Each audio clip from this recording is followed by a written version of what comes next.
is 2016. The murder of lawyer Willie Kimani, Josphat Mwenda and Joseph Mwiruri rocks the airwaves, and several years later, 4 out of the 5 suspects are convicted of that heinous crime. Exactly what happened?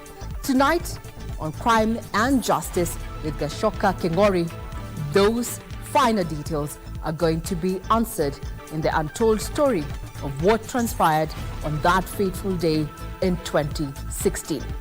Good evening, this is Sunday Express on KBC Channel 1, and before we answer those questions pertaining that particular heinous murder of 3, here are the highlights.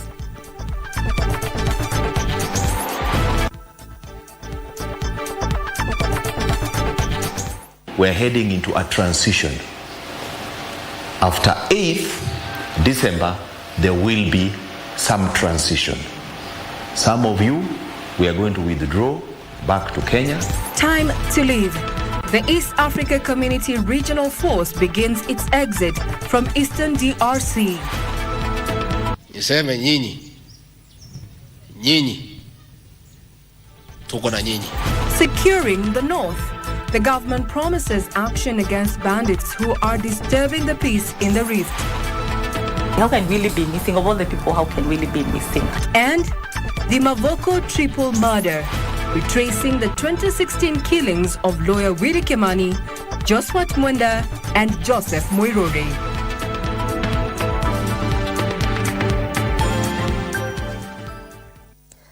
Good evening, I'm Regina Manyara, and my colleague on sign language interpretation is none other than Madam Anne Wangeshi. Now, being the 3rd of December 2023, let's start off with what has been making headlines in the last 12 hours. And the East African Community Regional Force has begun exiting troops from the Eastern Democratic Republic of Congo after Kinshasa refused to renew its mandate. This comes as the first group of the Kenyan contingent KENCON troops left through Goma International Airport Sunday morning after 1 year of deployment. Sifuna with the details. The exit of the East African Community Regional Force, which includes Kenya, Uganda, Burundi and South Sudan, from the Eastern Democratic Republic of Congo, is in line with the directive of the 23rd Ordinary Summit on East Africa Community Heads of State held on the 24th of November in Arusha, Tanzania, where the decision not to renew EACRF mandate beyond 8th of December 2023 was made. Kenya has already begun the withdrawal process, with the first group of about 100 soldiers leaving on Sunday morning for Nairobi as it prepares to hand over the area it has been protecting. The Chief of Defence Forces, General Francis Sogola, expressed Kenya's gratitude to the leadership of DRC and FRDC, as well as the communities in the joint operation areas, for their goodwill in the duration of the mission, as he hailed the Kenyan troops for the milestones achieved. Right now, where we're heading into a transition. After 8th December, there will be some transition. Some of you, we are going to withdraw back to Kenya. Some of you will remain here until the transition is complete. There are forces which will come from SADC. We don't want to abandon our brothers here.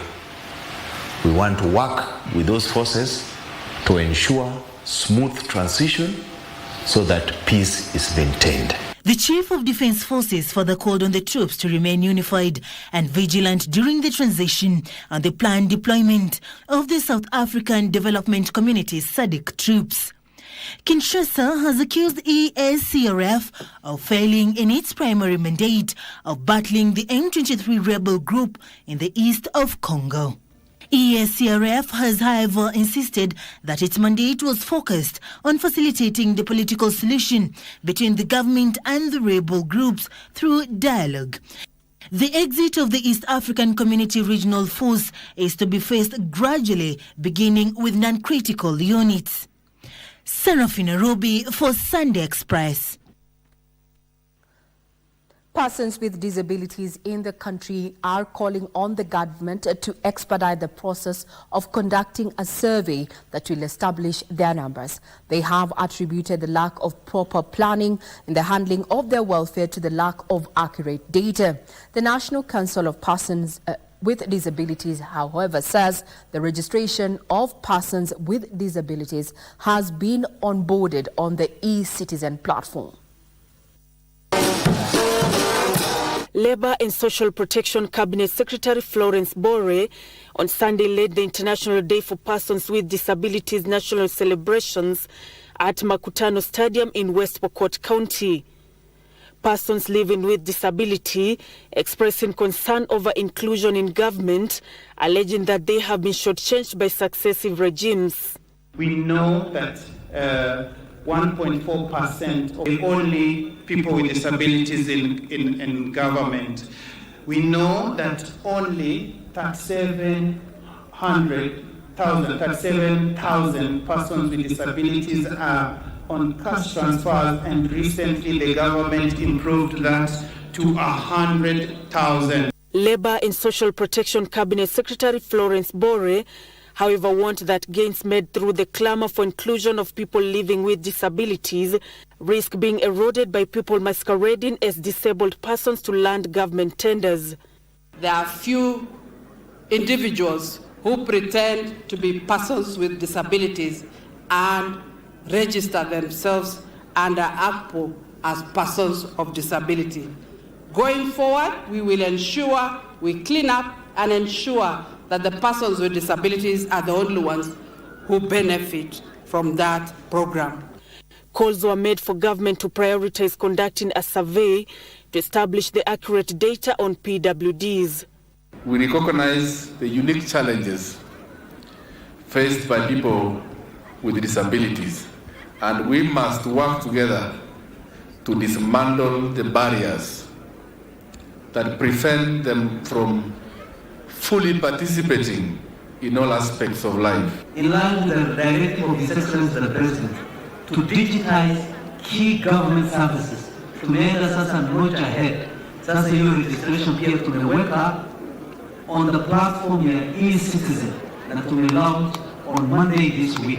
CS Bore has promised to lobby for the passage of the 2023 Persons Living with Disabilities Bill before the end of the current financial year. The Persons with Disabilities Bill 2023, when passed into law, will transform the disability agenda in our country. I commit to continuously make the needed follow-ups until the bill is enacted.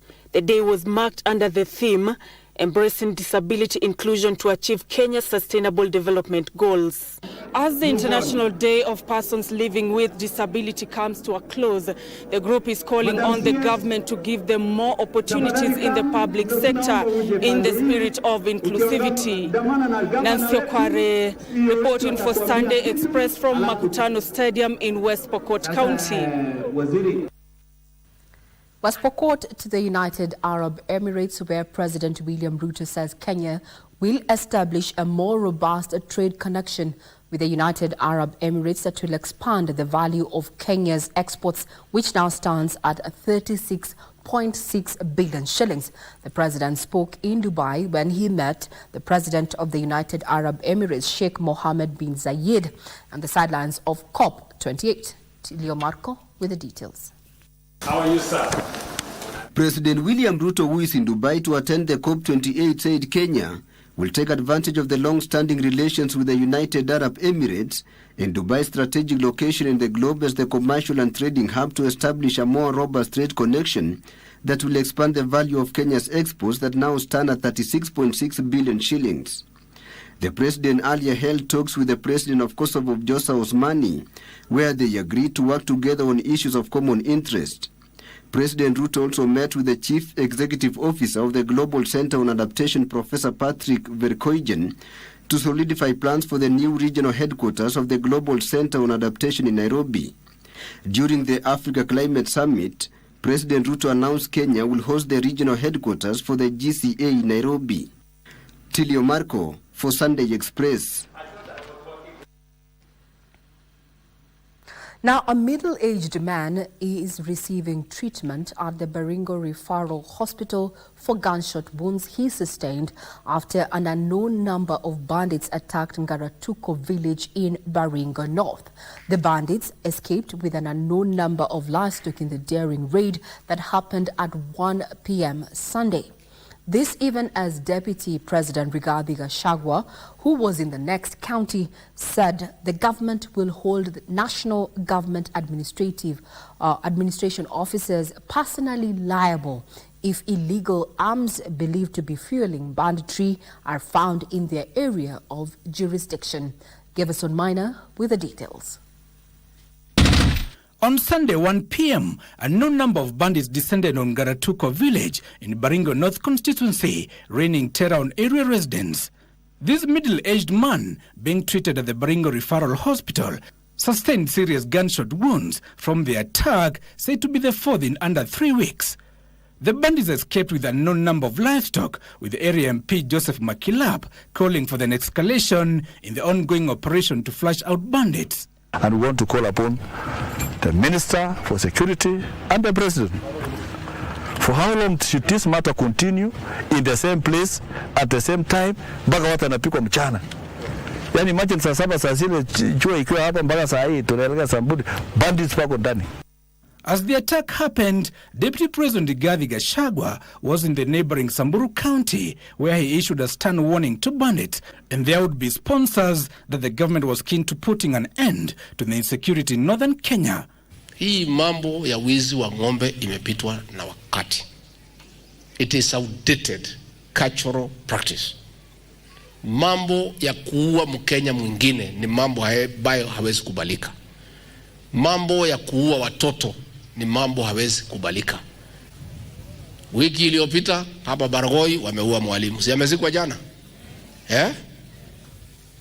Mimi nataka niseme nikiwa hapa kanisani. Sitaki niongee na ukali kwa sababu niko kanisani. Niseme nyinyi tuko na nyinyi.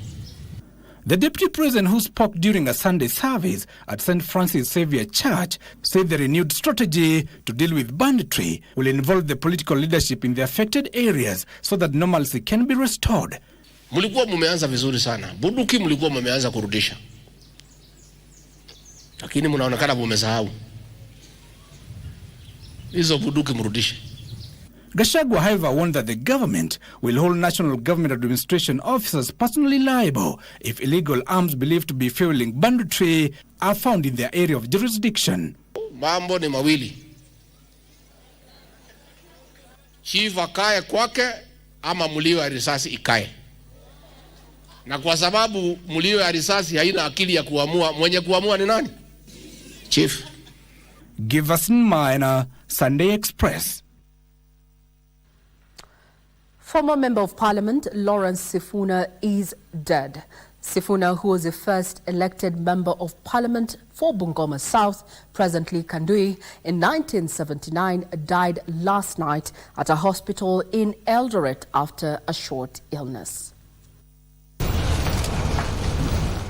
According to Nairobi Senator Edwin Sifuna, who is a nephew to the late former MP for Bungoma South, Lawrence Sifuna, the deceased was taken ill a few days ago after suffering a stroke and got admitted at a local hospital in Bungoma before being transferred to another facility in Eldoret, where he succumbed. So a decision was made, I think the day before yesterday, to transfer him to Eldoret. We thought that maybe he would receive better care there. And unfortunately, he got to Eldoret, and yesterday at around 9:30, we received the news that he had passed on. The Nairobi senator says funeral arrangements for the fallen politician have begun and the burial date will be announced in due course. The body of the late Sifuna has been transferred to Life Care Hospital mortuary in Bungoma. I just want to thank everybody who has sent messages of condolence. We've received messages of condolence from all the leaders in the country, outside the country, and we just want to say thank you for your support during this difficult period. The late former MP will be remembered for his articulation of issues both on the floor of Parliament and in public fora. Gishoke Washira, Sunday Express. May the soul of the late Sifuna continue resting in peace. We take a quick breather. We'll be back with more. Do not go away. Constituencies in Kenya are allocated approximately 150 million shillings each for the National Government Constituency Development Fund. But his story is different. Despite being MP for one of the largest constituencies in the Mount Kenya region, he has been constantly ranked as the best member of parliament in the utilization of the national government CDF. So what makes the Honorable Dindi Nyoro tick? Join us this Monday at 9 p.m. for the exclusive look into what makes Nyoro different from the rest.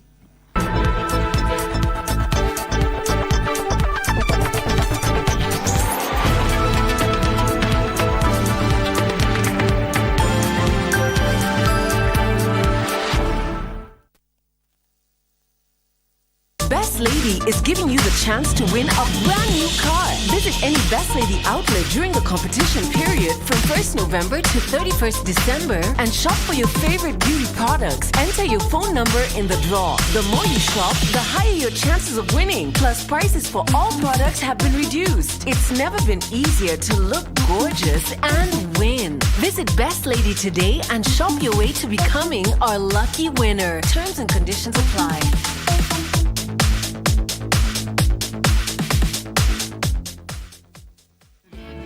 Cheza Loto Moto. School fees mtoto imelipwa, lakini bado tunataka kuendelea throughout.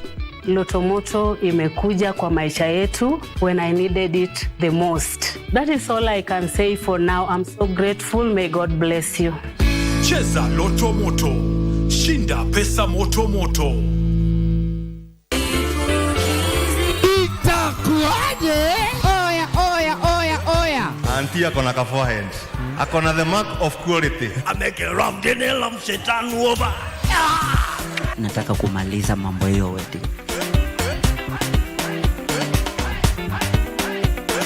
Kwanza kiukia kitu kia Beatrix sana. Rosi Paul. Umenimaliza kama chai kwa kikombe. Mezi zote zimebaki December, September, October. Wanaona, I know my Israel. Ni kama tu nikuje nikwambie uko na kichwa kubwa. Sasa makosa si au sio? Ndio manake. Okay. Every Monday from 8 p.m. to 9 p.m. on KBC Channel 1.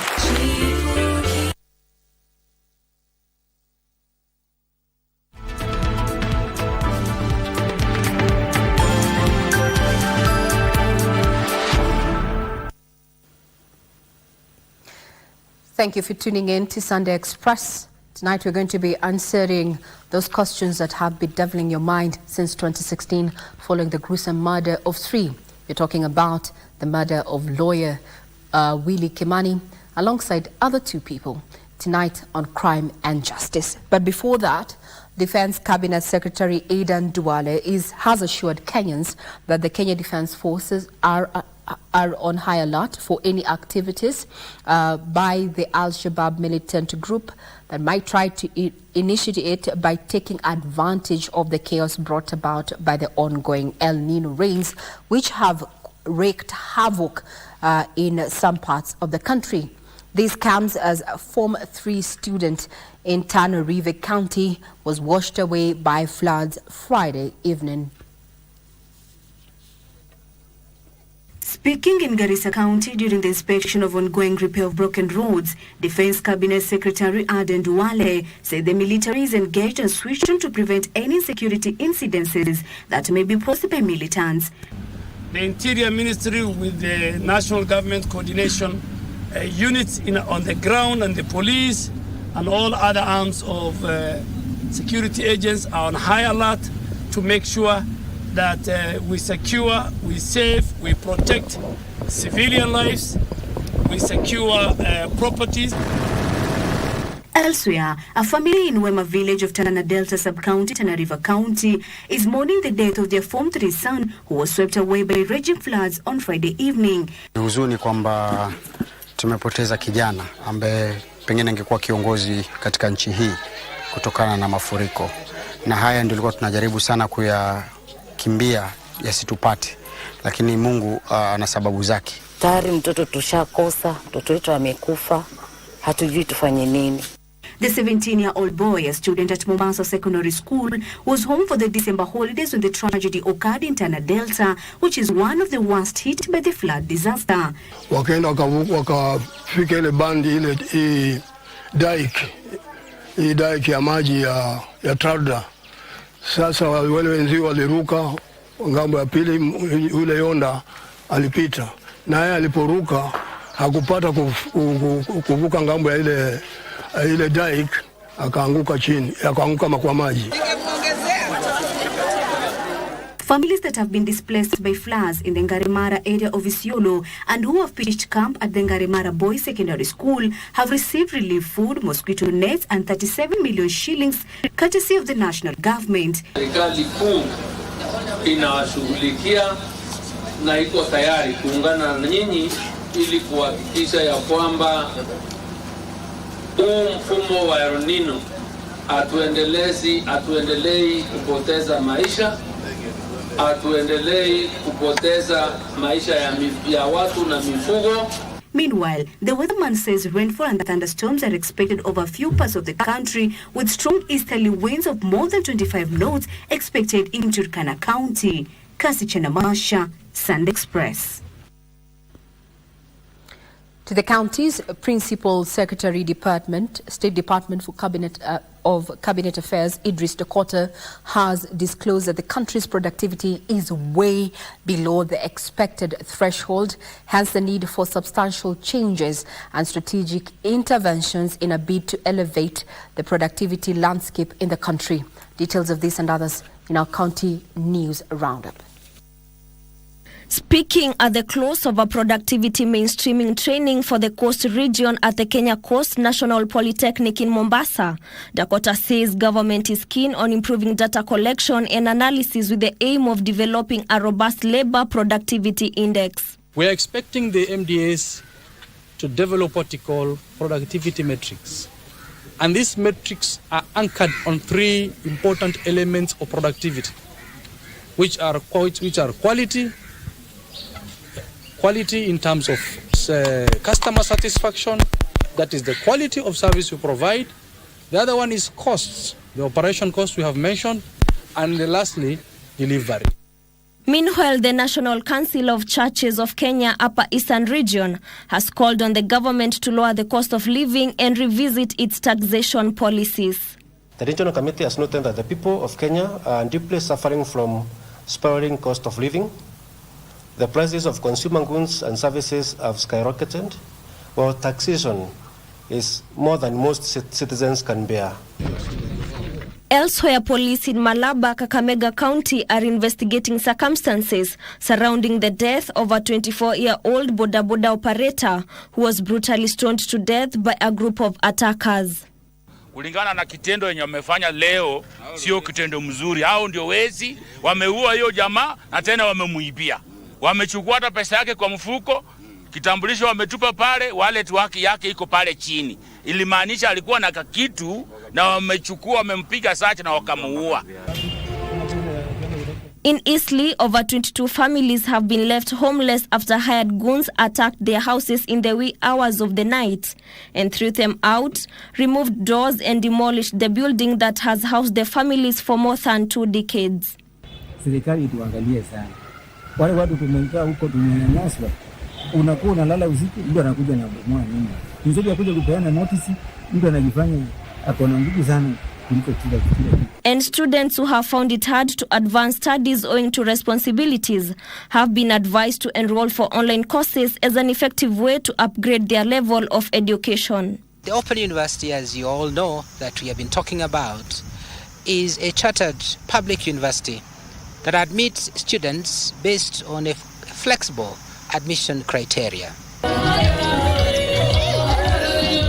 Finally, the daughter of the late politician William Ole Ntimama has launched a book she hopes will aid modern-day parents to raise their children. The reason for this is because what we used to have before was authoritarian parenting, where the parents just sit on you.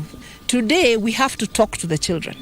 If anybody wants to succeed, you need to have a hybrid parenting. Parenting Roadmatics by Lydia Naneu urges modern-day parents to embrace talking to their children instead of resorting to corporal punishments.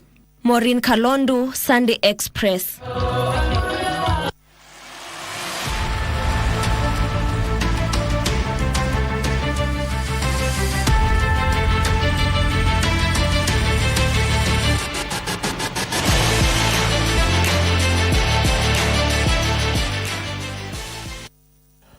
A very good evening to you. My name is Daniel Wahome. Welcome to Sunday Express Sport.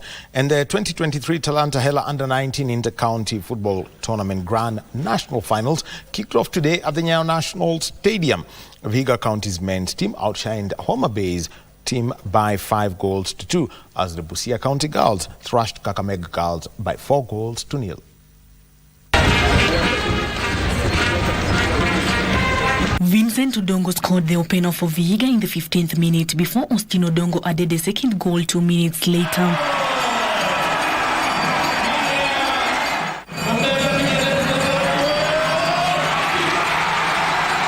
Nelson Ombeva scored the third in the dying minutes of the first half.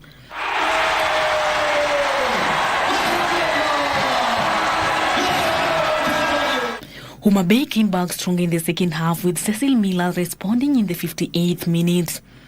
Benson Ogutu added another in the 72nd minute. Ostik Odongo scored the fourth before Derek Okech sealed the victory in the stoppage time. In another match, Busia County ladies team bagged maximum points in the opening match after a 4-0 win over Kakamega County ladies.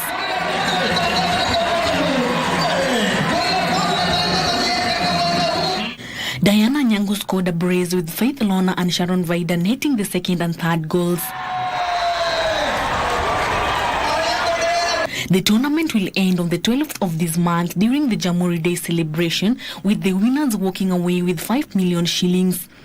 Don't miss the action live on KBC Channel 1 and Y254.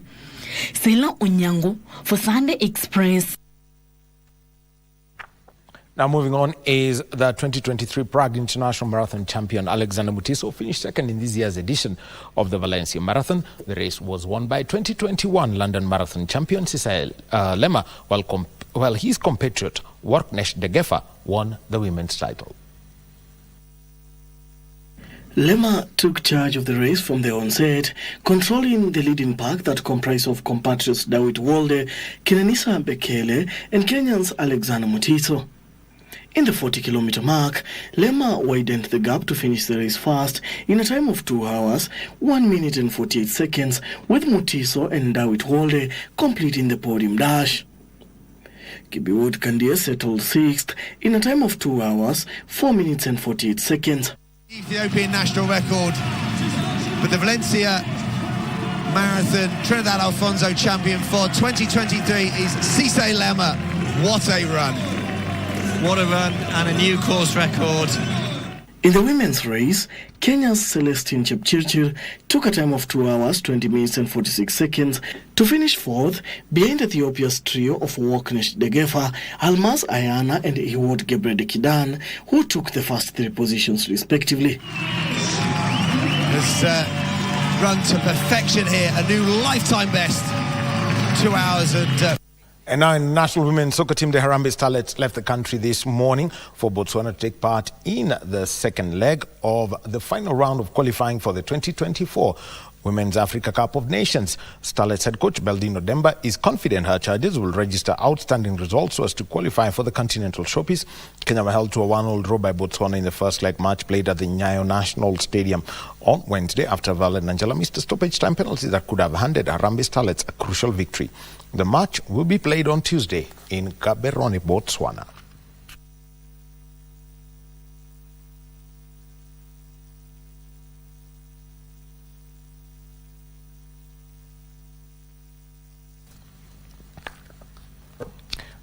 Now, Team Kenya Police, better known as Chafua, maintained their lead in the Boxing Federation of Kenya National League after winning the 4th leg of the event held at the Nanyuki Social Hall in Laikipia County. The winners of the league will be decided in the final leg slated for the 14th to the 16th of December in Kisumu County. Team Kenya Police finished first in the 4th leg with 33 points, ahead of Kenya Defence Forces, who came in second, as Team Nairobi County completed the podium positions on 10 points.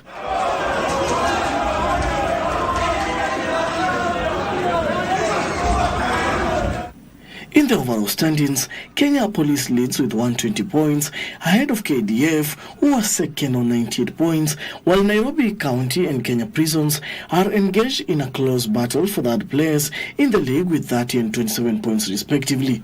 Mchezo umekuwa migumu, kila mtu alikuwa amejiandaa vilivyo, na nashukuru Mungu nimeweza kuwa na walimu ambao walikuwa pembezoni mwa jukwaa kuweza kunipa mawaidha na maongozo mazuri ya kuweza kuhimili hizo fight. Zoezi yenye napiga yote ni kufocus ya next year, na nashukuru sana, so my focus is for next year, na believe everything is possible, hakuna kitu kiwezekani. Nimekuwa nikinyang'ana sana kwa sababu nataka nichukue hiyo weight ya flyweight, kwa sababu kwa wakati sahihi kuna Olympic qualifier 2 zimebaki, na na matumaini kuwa nitaweza kuwakilisha nchi yetu pia na niweze kuelekea Paris next year. Bado niko na matumaini na najua inawezekana. The winners of the league will be decided in the final leg, slated for 14th to 16th of December in Kisumu County. For Sunday Express, I'm Daniel Mwendwa. Now, in Benson Omala's stoppage time goal ensured that FKF Premier League defending champions Gor Mahia got a 2-1 win over Kariobangi Sharks in a match played at the Machako Stadium. Gor took charge of the game from the early minutes with several attempts, but pulled a goal in the additional minutes of the first half, forcing a 1-0 halftime lead. In the second half, Sharks looked to have rectified their mistakes, pulling an equalizer in the 81st minute. Then Omala scored in added time. Kogalo are now top of the of the FKF Premier League table on 27 points. And in other matches today, Kakamega Homeboys got a 1-0 win over Bidco United. Sofapaka beat Nzoia Sugar 3-1 as Police FC registered a 2-0 win over Murang'a Seal. Chula anatumia outfoot, anaituliza vizuri Guy Pancho! Geuka Patrikado kwa Kelores. And Kitale Golf Club's Philip Shihasi emerged as the overall winner of the NCBA Golf Series Grand Finale held at the Sigona Golf Club in Kiambu County. Playing off Handicap 5, Shihasi managed a gross score of 75 to secure victory amid intense competition from 108 good golfers. Uganda's Peter Tumusime won the men's category with a score of 76 gross. He beat Kakamega Sports Club's Cedric Kilonzo, who took second position with a score of 77. In the ladies' competition, Luisa Gitao claimed victory with a score of 84 gross. The top 3 winners of the series grand finale each took home a cash prize of 100,000 shillings.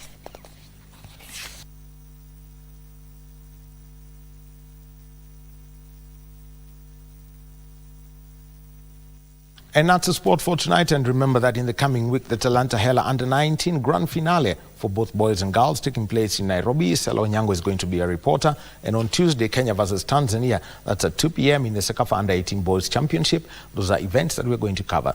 So for me, I'll be handing you over to Regina Manyara so that she can give us an introduction to tonight's feature story. It's Crime and Justice, the Mavoko triple murder. What's the story? Regina is going to tell you. Have a good evening. 290 constituencies in Kenya are allocated approximately 150 million shillings each for the National Government Constituency Development Fund. But his story is different. Despite being MP for one of the largest constituencies in the Mount Kenya region, he has been constantly ranked as the best member of parliament in the utilization of the National Government CDF. So what makes the Honorable Dindi Nyoro tick? Join us this Monday at 9 p.m. for the exclusive look into what makes Nyoro different from the rest.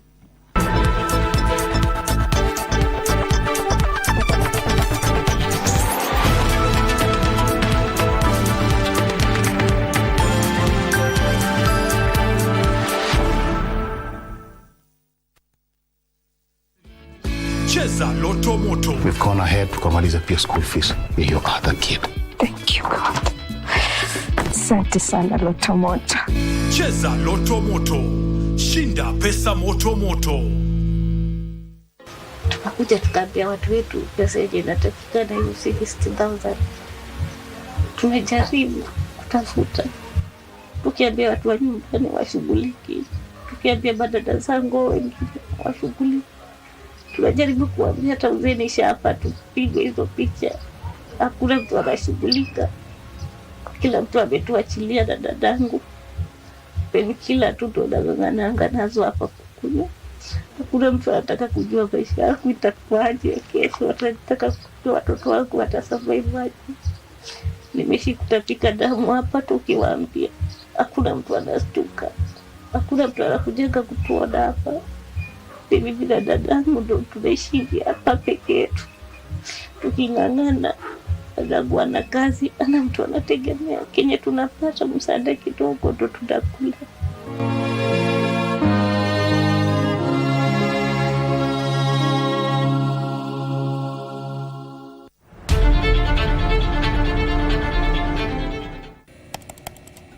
Technology has become a crucial part of our society. Without technological advancements, so much of our everyday lives would be drastically different. As technology develops, it strives to fulfill the changing needs of society. This means that technology exists to help us achieve the things that we wouldn't be able to achieve without it. Take on Tech looks at the advantages and downside of technological innovation in a world that is becoming increasingly dependent on new digital technologies. Every Monday at 10:30 p.m.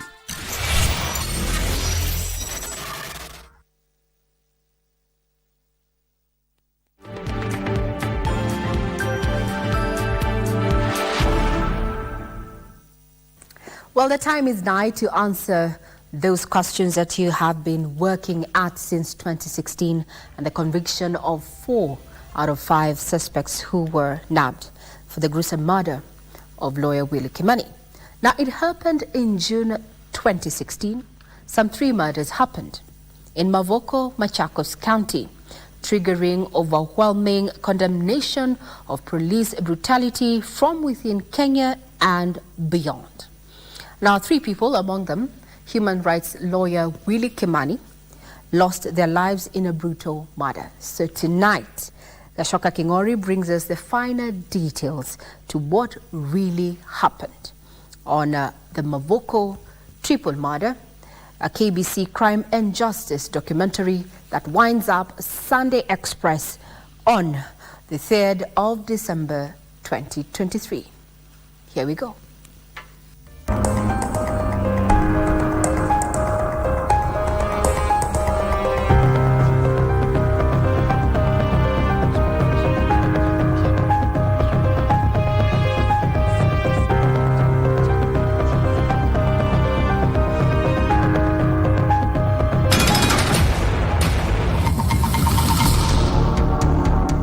A state of panic mode. I'm in confusion. I am shocked. How can he be missing? Surely, how can a grown-up be missing? How can Willie be missing? Of all the people, how can Willie be missing?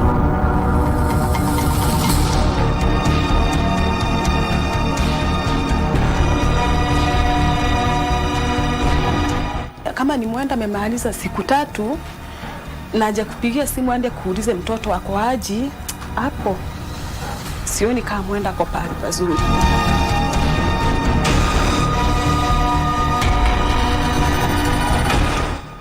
So inakaa watu wanauliwa na ni uchungu sana. Kupoteza mtu through kuuliwa inakuanga chungu sana. Afadhali mtu agonjeke lakini sio kuuliwa. It was crushing, knowing that these guys were just working. Joseph Mwirori was a taxi driver, a very gentle soul, and the only crime he had was just transporting Willie and Josephat to court. He knew nothing about the case.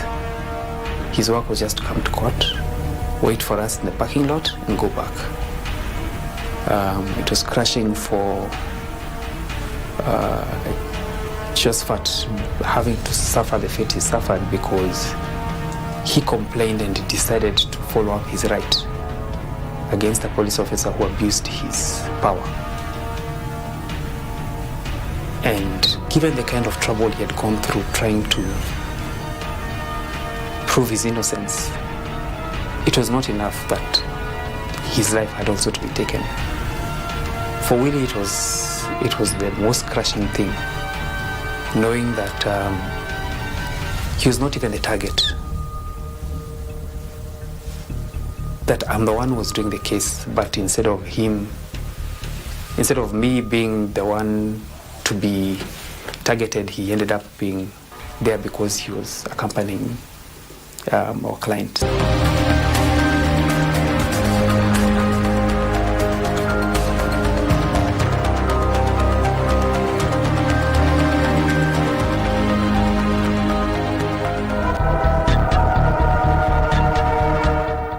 My name is Willie Kimani Kinuthia. I work as a field investigator in the Kenyan office. I'm sure part of the job is when I'm in the field and I'm doing more of undercover operations and interviewing witnesses and especially when I get credible information from witnesses, I think I'm very happy at that moment and I feel like Criminal case number 57 of 2016. It is a case that triggered a lot of interest locally and internationally. The legal fraternity took to the streets, with lawyers accusing the government of condoning police brutality. Frederick Leliman, Stephen Chaburet Morogo, Sylvia Wanjiko Wanjohi, Leonard Maina Mwangi. The fifth accused person, Peter Ngoge Kamau, was a businessman. The reason Willie was killed was he was a collateral damage to Mwenda's proceedings, all investigations that were being carried out by IPOA. Mwenda tulijua naye nilikuwa shule, nilikuwa form 3. April 10, 2015, Josephat Mwenda, a Barbara rider, is flagged down by police officer Frederick Lilleman, who allegedly shoots him, injuring his hand. That the firearm that Lilleman was using in the police operation was a private firearm, which was not registered and which he did not have a license for. Yes. So we took up the case based on that, and we were convinced that Josephat Mwenda was telling us the truth, that he had not been involved in any wrongdoing. 3 days later, Josephat Mwenda is charged with 3 counts: drug possession, gambling, and resisting arrest.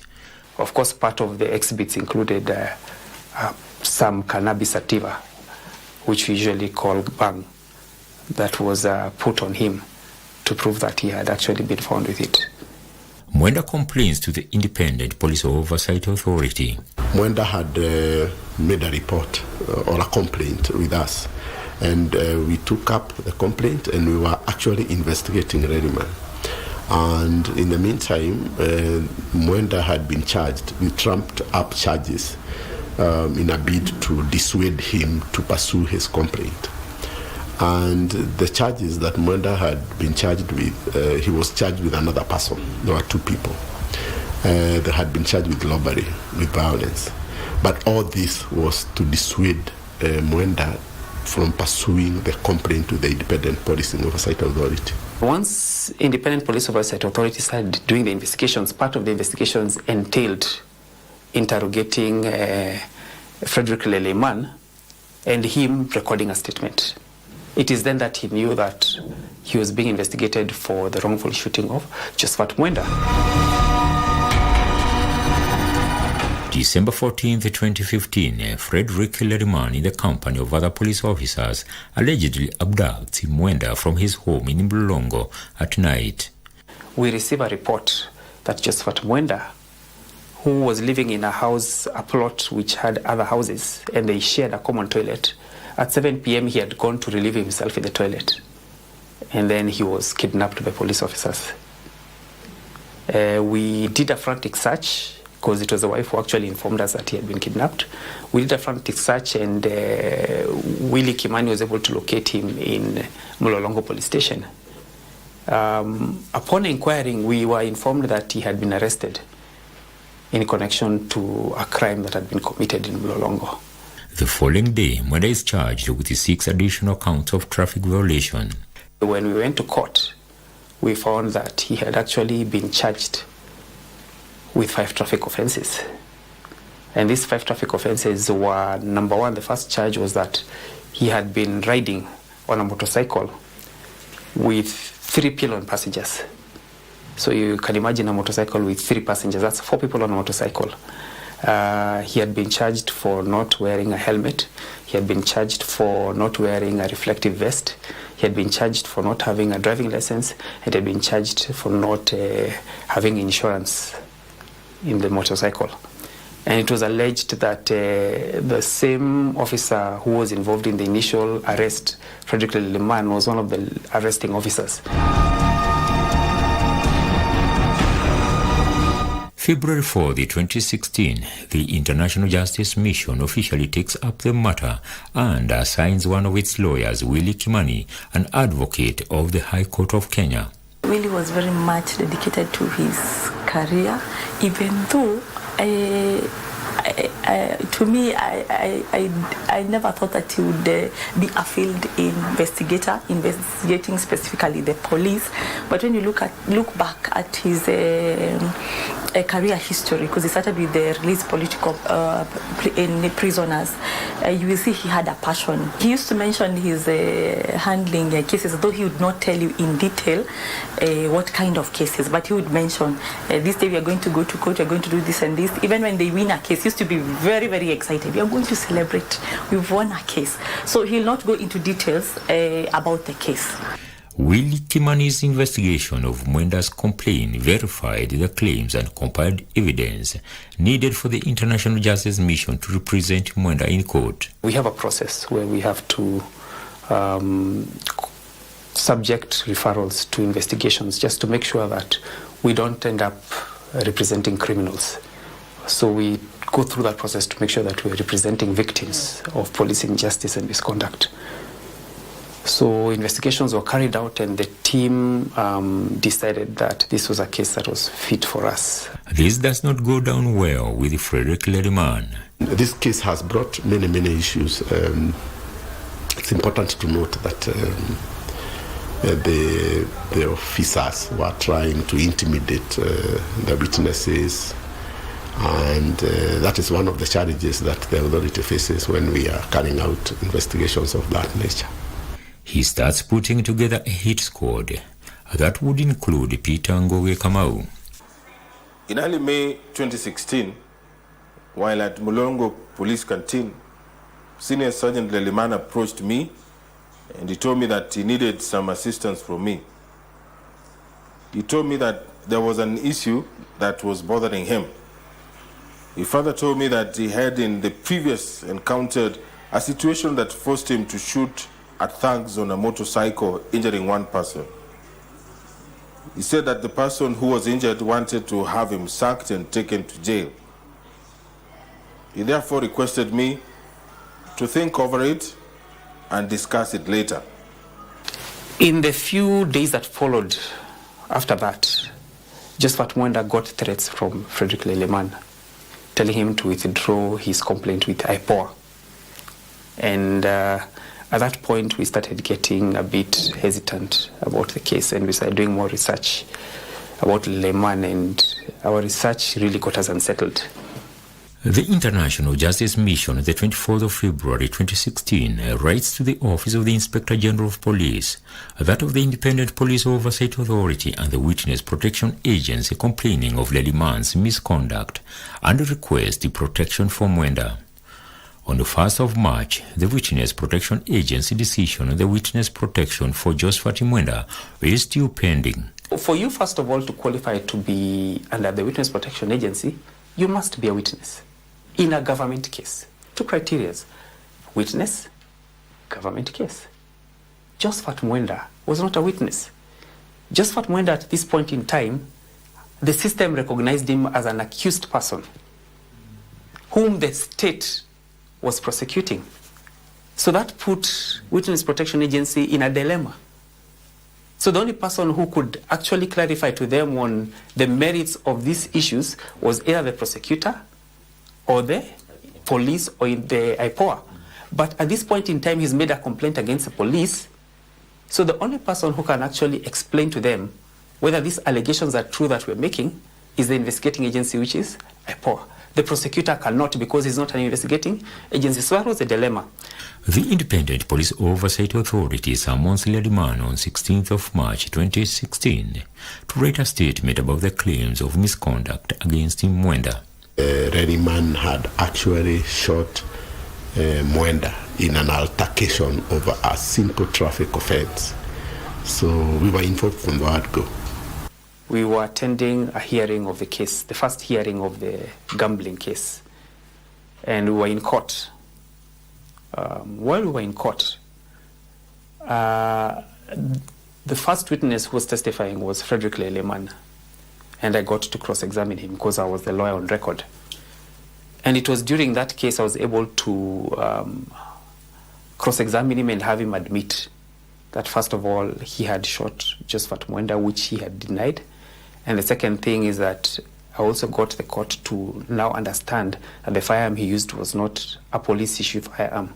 It was an unregistered firearm. On June 22nd, 2016, Frederick Lediman meets Peter Ngogi Kamau in Mlolongo and tells him the plans to kill Mwenda were still on since his reporting him to the Independent Police Oversight Authority was most likely going to end his career in the police force. On 22nd June 2016, I met Senior Sergeant Lediman at Mlolongo Police Canteen.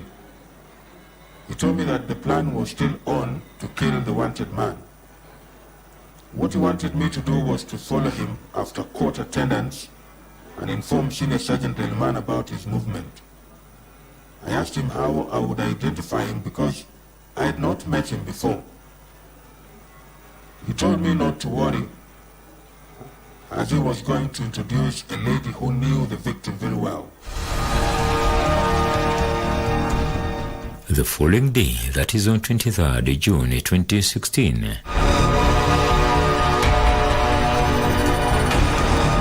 Willie Kimani, Josephat Mwenda, and their driver Joseph Mwiruri are abducted while leaving Mavoko Law Court after a hearing of the traffic violation charges against Mwenda. The three are held in police temporary cells in a container without being booked. He left home at around 6 a.m. in the morning, and he left with his bag of snacks they used to share with the team they're going to go with to court. Though that day he had informed me he's going to go to Mavoko Law Courts, and then he would come home. He was supposed to be home actually by 2 p.m. Sasa venye walitoka hiyo siku tu nilishinda kama niko na wasiwasi fulani, nafikiria nimpigie, lakini naona kama wako kwa koti, wacha nisimsumbue, nitampigia baadaye ama wakitoka ataniambia wametoka kama kawaida. Willie manages to write a note to Mwenda's wife calling for help and throws it outside through an opening in the cell. It is later found by a motorbike rider. Kitu saa 10 niliweza kutumia Priscomi na new number. Nikatumia ya kwanza, ya pili na ya tatu. Ya tatu ndio nichukua nikampigia, nikamuuliza ni nani. Akaniambia yeye ameokota karatasi siku imeandikwa Mwenda na Willy wameshikwa na wako kwa hali ya hatari sana. Nifanye venye nitaweza kuwasaidia. Saa mimi nikachukua nikapigia INCM. Nikapigia manda mwingine anaitangwa Rose. Lakini on Monday ndio nilipigia bradhangu nikamwambia sioni kama huyu bradhangu tutampata sasa. Nikamwambia sasa wacha tuanze kuwatafuta kwa mortuaries. As the search is going on, Lediman receives a call from one of the officers manning the APC Okimau post. He was told that one of the victims had managed to inform his family where they were locked up. Lediman and the rest panicked. Senior Sergeant Lediman went to an adjacent room and picked the keys to the cells. He opened the cells and ordered the victims into his wing road. Sergeant Mwangi handcuffed all the prisoners while in the boat. Each of the victims was handcuffed from behind. Wakati ilikuwa mkati mgumu sana juu hata wenye tulikuwa tunaongea na wao venye siku ya kwanza ilipita, kwanza kama kazini yake anipigia kama ni mwenda amemaliza siku 3 naje kupigia simu aende kuulize mtoto wako aje, hapo sioni kama mwenda kwa pale pazuri. But after day 3, I started fearing the worst. I started fearing that these guys could have been killed. The question was, how and where were they? And I remember we even ran to court to get orders for production of their bodies, dead or alive. From the AP post in Mlolongo, the victims were driven to a bush area just a few meters from the Mombasa highway. For 3 hours, the squad could not agree on what to do with the victims.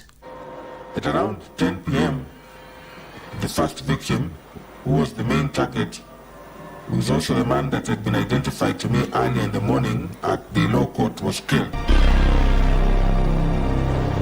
He was strangled to death using a rope and a nylon paper. The second victim was murdered an hour later, with the last murder happening immediately thereafter. All the 3 victims were killed and the bodies placed in 2 cars. We took off towards the main Mombasa-Nairobi highway. I drove the wing road, which had 2 bodies, while the NZD with the other body was driven by Kamenju. Senior Sergeant Leliman was in my car, while Sergeant Bwangi was in Kamenju's car.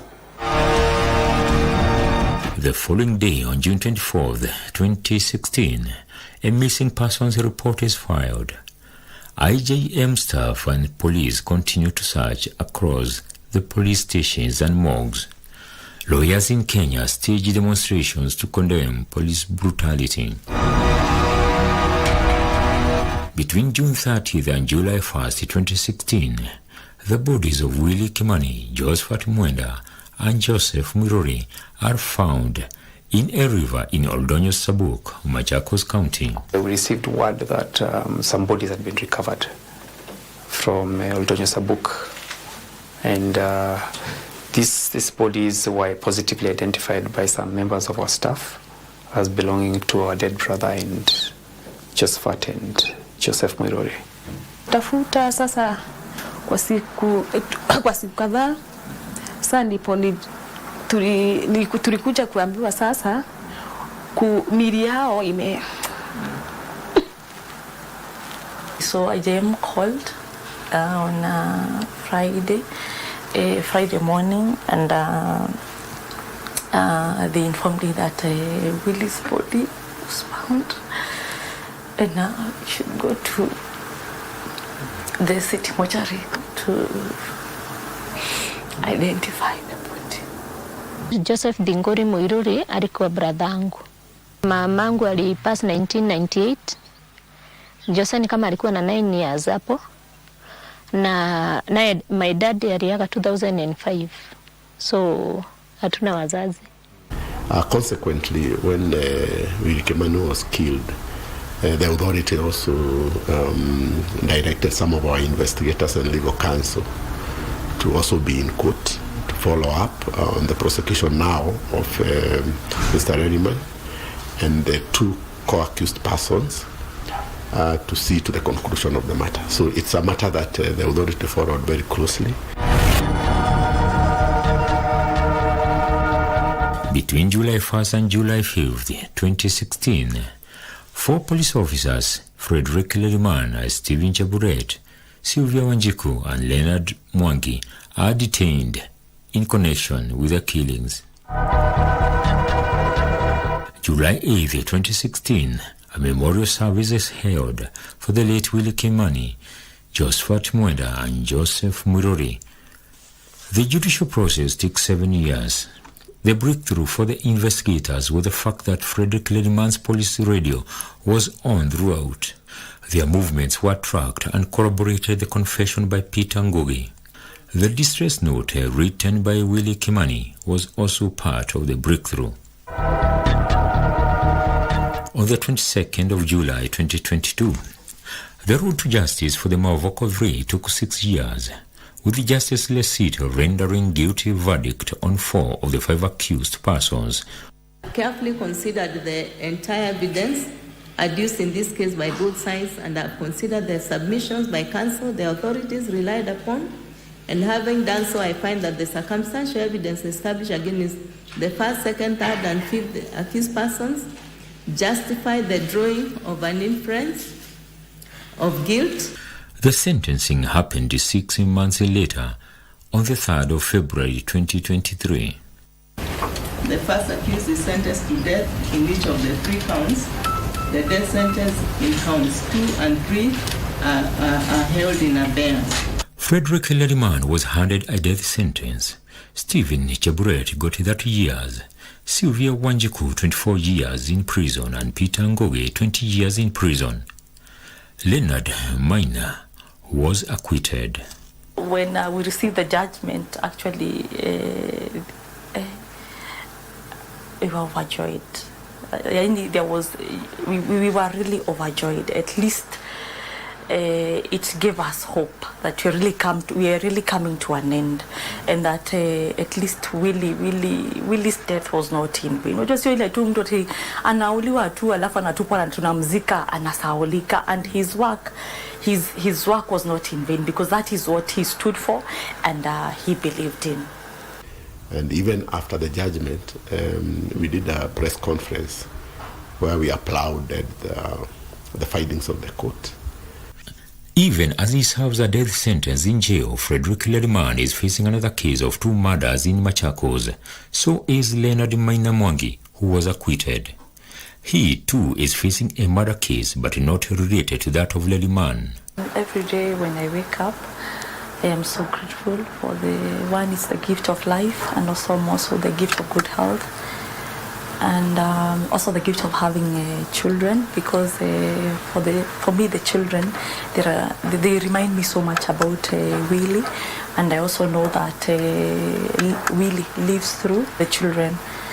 Well, you cannot wish that they don't ask the questions, because they are growing every day. They are growing, and of course their mind is maturing. So of course I normally expect anytime they are going to ask a question in regards to their dad. So even if I'm not prepared or not ready, I have to look for an answer.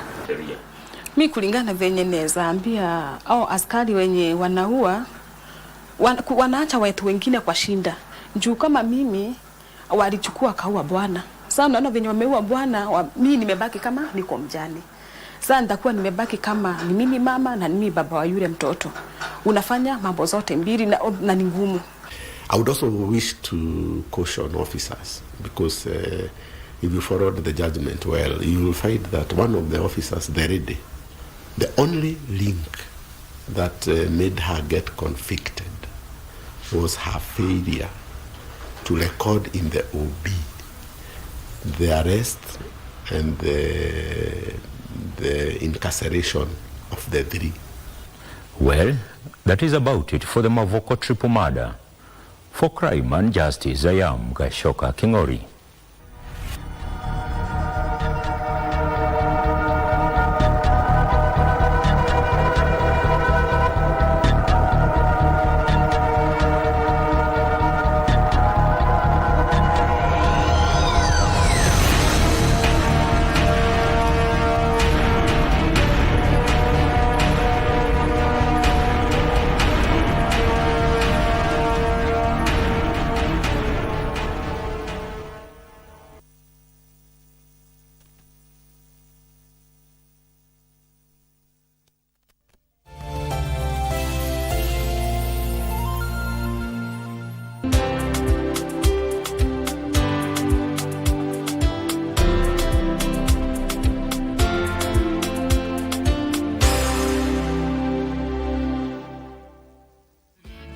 Cheza Loto Moto. School fees ya msichana imemalizwa. Loto Moto.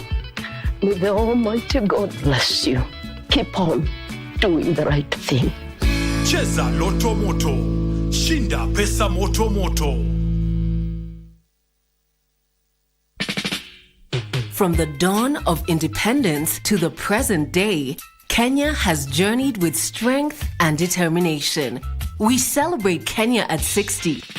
As we mark this incredible milestone, KBC and Jamboree present an unforgettable celebration of culture, music, and awareness.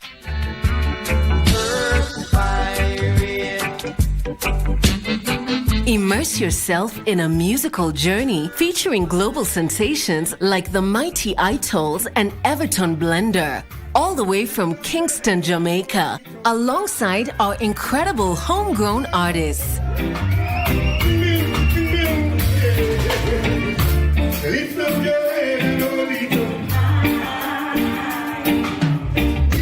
But it's not just about the music. Join us for a day of cancer awareness and a fun-filled family day, including horse riding, bouncing castles for the kids, and a special tree planting exercise.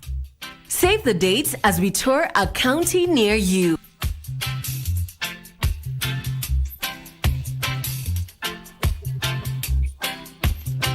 Ticket information is available on our social media handles at Jamboree Festival KE. Join the celebration, feel the rhythm, and make memories that will last a lifetime.